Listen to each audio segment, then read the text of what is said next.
Your hand reaches for your phone. You didn't actively decide to pick it up. You just did. You open an app to check one thing, and suddenly you are staying much longer than you planned. Or maybe you find yourself walking to the kitchen for a snack, even though you aren't really hungry. These moments happen constantly, and most of the time, they don't feel like decisions. They feel automatic, like a background process is quietly steering your attention. But why does this happen? What transforms repeated actions into automatic patterns? Part of the answer comes from a system often called the reward system. Its job is simple: to push you toward things that might be important for survival.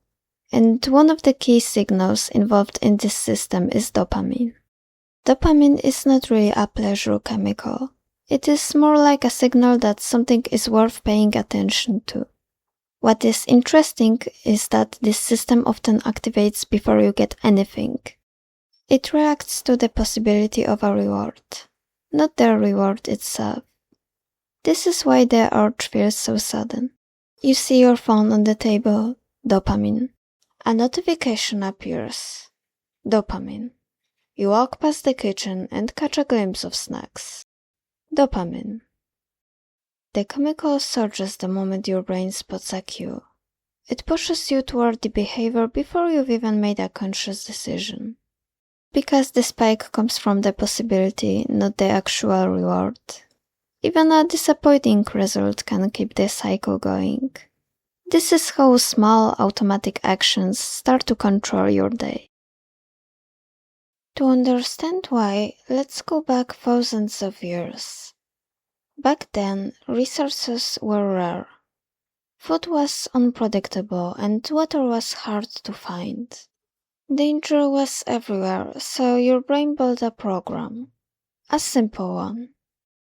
If something may be valuable, pay attention. If it might help you survive, move toward it. If it might disappear, act quickly. See a bush with berries? Get closer. Smell food nearby? Follow the scent. Hear water in the distance? Start walking. This program worked. It helped your brain notice opportunities before they were gone. But here is the problem. Your environment has changed. Your brain not. It is running old software in a new world. The same system that once helped you find food, water, and safety now responds to notifications, snacks, and endless feeds. It doesn't know the difference between a berry bush and a red notification dot, or between flowing water and an infinite scroll. It just sees a cue, and it treats it like it's something important. That is the mismatch.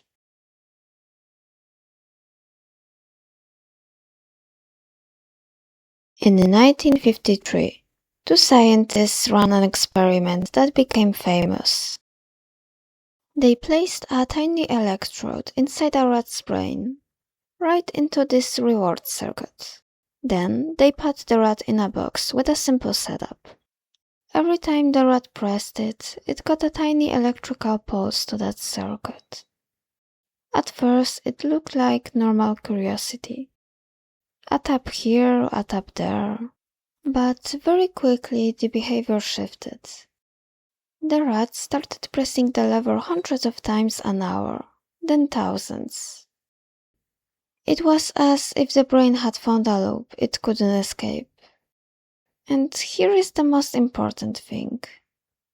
The rat wasn't doing this because the lever felt good.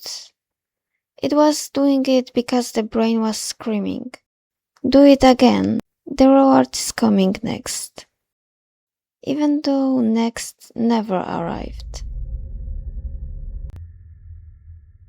So what do you actually do with this? Most people try to fight it with willpower. They tell themselves to just stop, to resist, and be stronger. But willpower is not really a strategy. It is a limited resource, and you are using it against a system that has been optimized over millions of years. And you don't need more discipline. You need better architecture.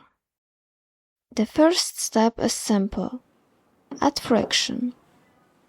Your brain always follows the path of least resistance.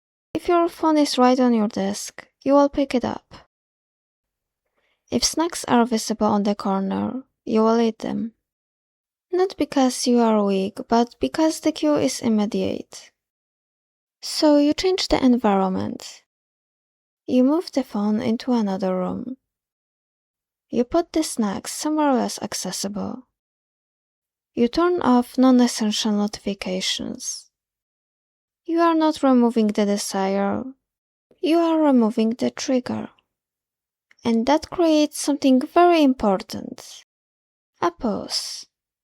Just a few seconds, but in those seconds something changes. A different part of your brain gets a chance to step in. The prefrontal cortex, responsible for planning, reasoning, and long-term thinking. Dopamine pushes you toward action in the moment. The prefrontal cortex asks whether that action actually makes sense for you. And that small gap between impulse and action is where control lives. You don't need to win every time. You just need to create enough space to choose.